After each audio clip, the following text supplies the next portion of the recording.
Praise the one who set me free. Death has lost its grip on me. You have broken every chain. There's salvation in your name, Jesus Christ, my living hope. सभी भाई बहनों को shalom. लोग इतने हिलोरे क्यों खाते हैं? संदेश के 8वें भाग में आप सभी का स्वागत है। वह पुरुष एक भला सज्जन है। वह मेरे पास आया और बोला, भाई ब्रैनम, मैं सोचता हूँ कि हम एक दूसरे से तलाक लेने जा रहे हैं। बोला, मैं बस उस दुष्ट आत्मा को उसमें से बाहर नहीं निकाल सकता हूँ। मैंने कहा, भाई आप इसे गलत तरीके से ही कर रहे हैं। मैंने कहा, जब वह उस प्रकार की बातें करना शुरू करती है तो आप कहें, प्रिय बिल्कुल ठीक है, प्रिय तुम्हारा हृदय आशीष पाए, और आप उसके प्रति सचमुच में दयावंत रहें। आप बस ये देखें कि आप उसके लिए कितना ज्यादा कर सकते हो। वह बोला, अच्छा भाई ब्रैनम, मैं उस शैतान को उसमें से कभी कैसे बाहर निकाल पाऊंगा? मैंने कहा, देखो तुम वैसा ही करो जैसा मैं कहता हूँ, और बस तुम अपने हृदय में उसके लिए प्रार्थना करते रहो। मैंने कहा, प्रभु ही बाकी बातों का ध्यान रखेगा। उसने इसके 2 या 3 हफ्तों के बाद मुझे फोन किया और बोला, मेरा घर तो पूरी तरह से बदल गया है। उसने कहा, मेरी पत्नी तो एक अलग किस्म की इंसान बन गई है। मैंने कहा, सबसे शक्तिशाली क्या है? क्या चीखना चिल्लाना और लाते मारना और पांव पटकना, या प्रेम में होकर अपनी बाहें उसके चारों ओर डालना? प्रभु प्रेम है। यदि प्रभु ने जगत से किस कदर प्रेम किया, विश्वास से ही मैंने खून से भरी एक धारा को देखा जिसमें तेरे घाव से लहू है आता। छुटकारा दिलाने वाला प्रेम ही है विषय मेरा, और रहेगा यही जब तक ना निकले मेरे प्राण। यह सच बात है। एक पुरुष ने फोन करके बताया था, इस औरत में 3 दुष्ट आत्माएं हैं। कहा, उनमें से एक का नाम जैफ है और दूसरी का नाम बैत है, और उसने तीसरी वाली का कोई नाम नहीं बताया। और वहां पर उस सभा में सैकड़ों की तादाद में लोग बैठे हुए थे, और अक्लमंद लोग वहां बैठे हुए इस बात का समर्थन कर रहे थे। कहा, उनमें से एक तो हरी है और दूसरी वाली नीली है और तीसरी वाली गुलाबी है। मैंने सोचा, ओ प्रभु, हे प्रभु, क्या कुछ गड़बड़ है? हे प्रभु, वह ना होने पाए। वे लोग जो प्रभु के राज्य को पाने की कोशिश में इतनी ज्यादा जद्दोजहद कर रहे हैं, और लोग इस किस्म की बेसिर पैर की बातें सुनने के लिए सैकड़ों की भीड़ में जाते हैं। आप जानते हैं क्यों? वे कभी भी पर्दे के भीतर नहीं आए हैं।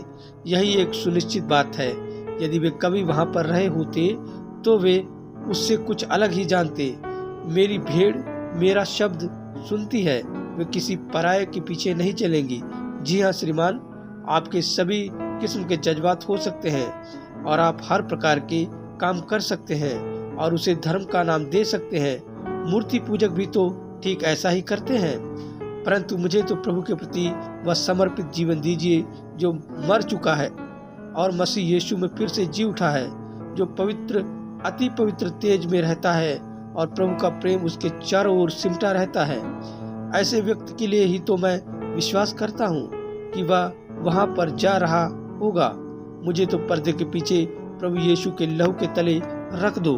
आप उन सारे दान वरदानों को ले ले जो पवित्र शास्त्र में दिए हुए हैं। शैतान उनमें से हर एक की नकल कर सकता है, लेकिन वह प्रेम की नकल नहीं कर सकता है, क्योंकि प्रेम तो असली सच्चा है। शैतान प्रेम नहीं कर सकता है। यही एक ऐसा काम है जो वह नहीं कर सकता है। और जब आप एक ऐसे मुकाम पर पहुंच जाते हैं जहां आप एक दूसरे से प्रेम करते हैं और सारा संसार मरा हुआ होता है, और अगर आप प्रभु से प्रेम करते हैं। मैं किसी और दिन उस एक स्त्री से बातें कर रहा था जो हर तरह से मेरी भर्त्सना करते हुए मुझ पर चीख चिल्ला रही थी।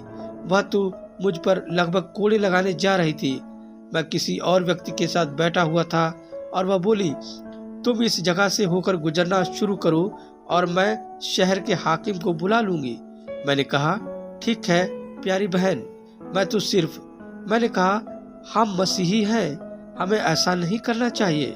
वह बोली, मसीही? ऐसी कोई चीज नहीं है।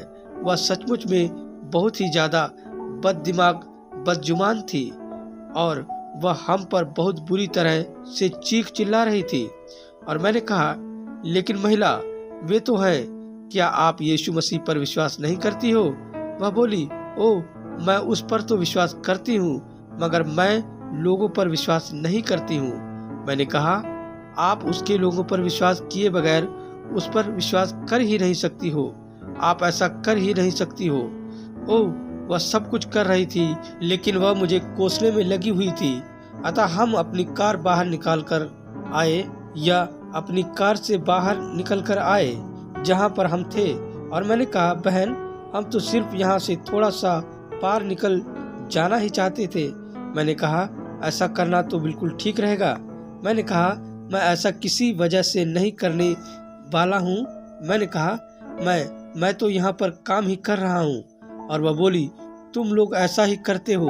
तुम सोचते हो कि तुम हम पुराने लोगों को कुचल कर निकल जाओगे। मैंने कहा, नहीं नहीं नहीं। मैंने कहा, अगर आप नहीं चाहती हैं कि हम ऐसा करें तो यह बिल्कुल ठीक रहेगा।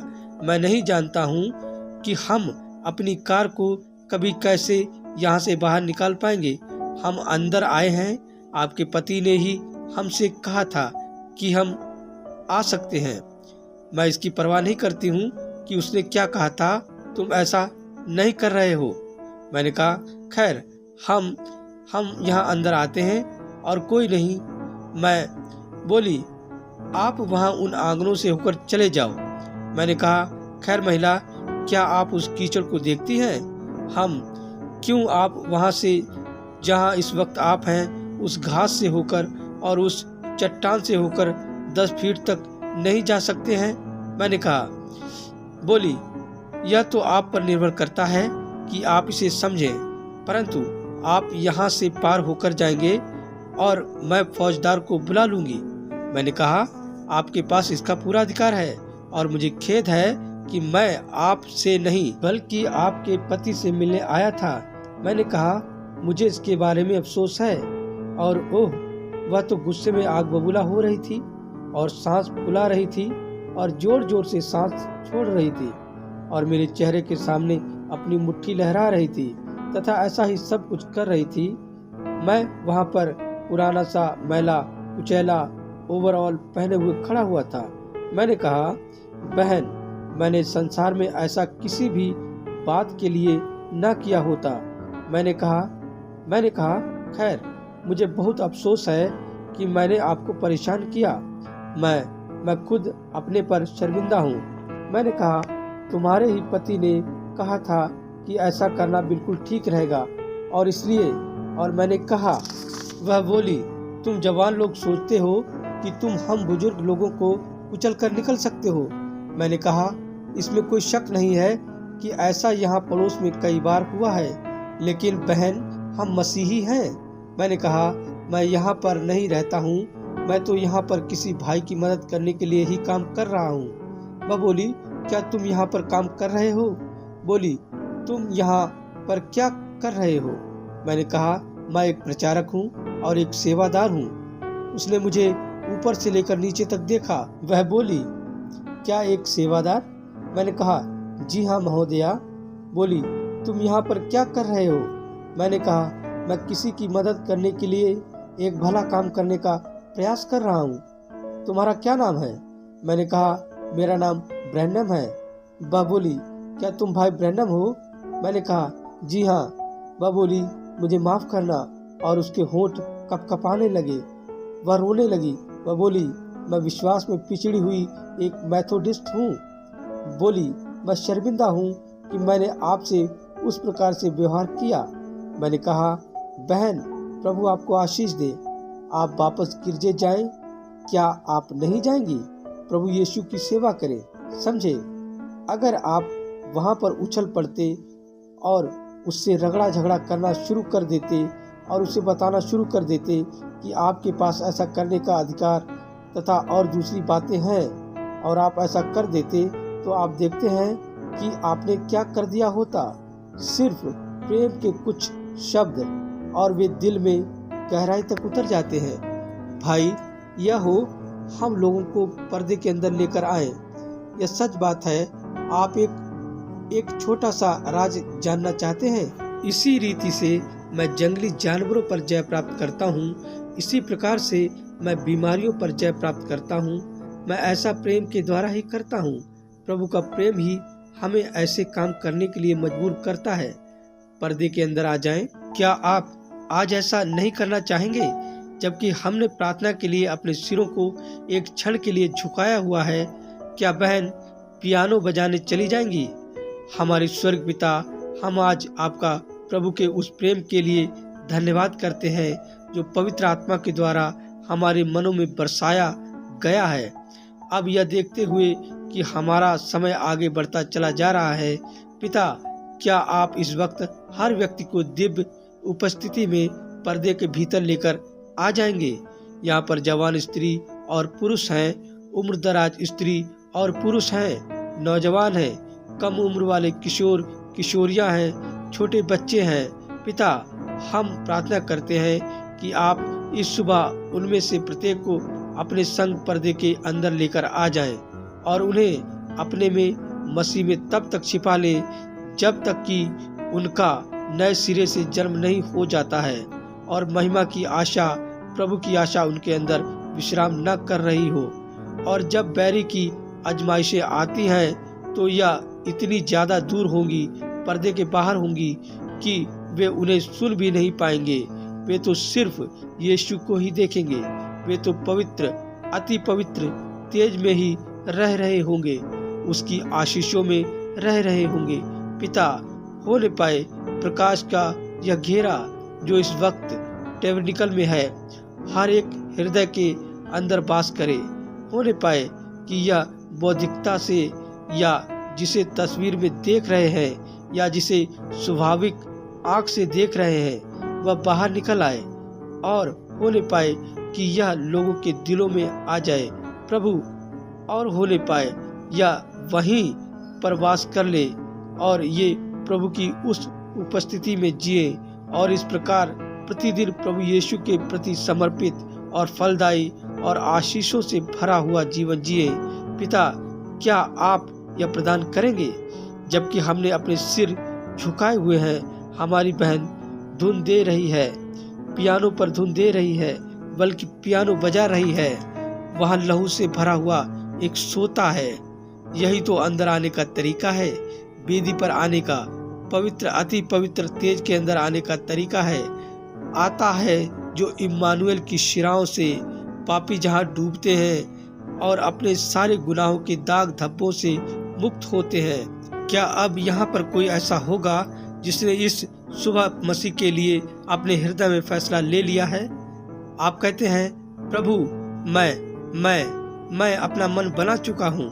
मैं ऐसे उतार चढ़ाव वाले जीवन को और ज्यादा जीने नहीं जा रहा हूँ। मैं तो ठीक इसी वक्त आपके पास आ रहा हूँ और ठीक इस वक्त बहाए हुए लहू के आधार पर, आपके वचन के आधार पर मैं इस वक्त आ रहा हूँ और मैं इसे ग्रहण कर रहा हूँ। मैं अपना हाथ आपकी ओर उठाता हूँ। खुदावंद खुदा, मैं इसी दिन से ऐसा करूँगा। प्रभु आपको आशीष दे बहन, यह अच्छी बात है। प्रभु आपको आशीष दे, आपको आशीष मिले भाई। प्रभु आपको आशीष दे, यह अच्छी बात है। अब प्रभु आपको आशीष दे भाई। मैं आपको यहाँ पर देखता हूँ बहन, प्रभु आपको आशीष दे। अब वह आपको देखता है मेरे भाई, प्रभु आपको आशीष दे। आज मैं आ रहा हूँ प्रभु। मैं मोमबत्ती के उजियाले में रहते रहते उगता गया हूँ। मैं तारागणों की रोशनी में और चांद की चांदनी में और सूरज के उजियाले में रहते रहते उगता गया हूँ प्रभु। मैं तो पवित्र, अति पवित्र तेज के उजियाले में रहना चाहता हूँ, जो अंधियारा आने पर भी कम नहीं होता है। युवती, प्रभु आपको आशीष दे बहन, प्रभु आपको आशीष दे। इस दिन से ही युवती, प्रभु आपको आशीष दे। बहन, प्रभु आपको आशीष दे। माँ, प्रभु आपको आशीष दे। छोटे लड़के, प्रभु आपको आशीष दे। प्रभु इस दिन से ही मैं सब कुछ करूँगा। मैं आपके पास आ रहा हूँ। आप मुझे बाहर नहीं निकालेंगे। आप मुझे बाहर नहीं निकाल सकते हैं, क्योंकि आपने प्रतिज्ञा करी है कि आप ऐसा नहीं करेंगे। अब मैं आता हूँ। ठीक इसी वक्त मैं इसे ग्रहण करता हूँ और मैं इसका विश्वास करूँगा। बहन, प्रभु आपको आशीष दे। मैं तो पवित्र, अति पवित्र तेज में ही रहने जा रहा हूँ। जब पुरानी झुंझलाहट तथा ऐसी ही बातें आती हैं और परेशानियाँ आती हैं और हर एक चीज मुझे हिलाने की कोशिश करती है कि मैं यह कर लूँ और यह बुरा विचार सोच लूँ और यह बुरा कर लूँ और यह कह दूँ, मैं तो अपना लंगर पर्दे के पीछे डाले हुए स्थिर रहने जा रहा हूँ और पवित्र, अति पवित्र तेज को ही निहारने जा रहा हूँ। और इसके बाद से ही मैं आपके साथ अपनी जिंदगी बसर करने जा रहा हूँ। इससे पहले कि हम प्रार्थना करें, क्या कोई और भी है? महिला, प्रभु आपको आशीष दे। आपको और आपको प्रभु आपको आशीष दे। प्रभु आपको आशीष दे। जी हाँ, लगभग 1 या 2 दर्जन भर हाथ ऊपर उठे हुए हैं। बिल्कुल ठीक है। अब बस मैं आपको बताना चाहता हूँ कि मैं क्या चाहता हूँ कि आप करें। अब हम जानते हैं वेदी के चौगिर्द आकर प्रार्थना करने का हमारा एक रिवाज है। यह एक अच्छी बात है। यह लगभग 17वीं शताब्दी में मेथोडिस्ट कलीसिया के द्वारा बनाया गया था। बाइबल में उनके द्वारा ऐसा कभी नहीं किया गया था। बाइबल में जो उनके पास था वह यह था, जितनों ने विश्वास किया था उन्होंने उद्धार पाया था।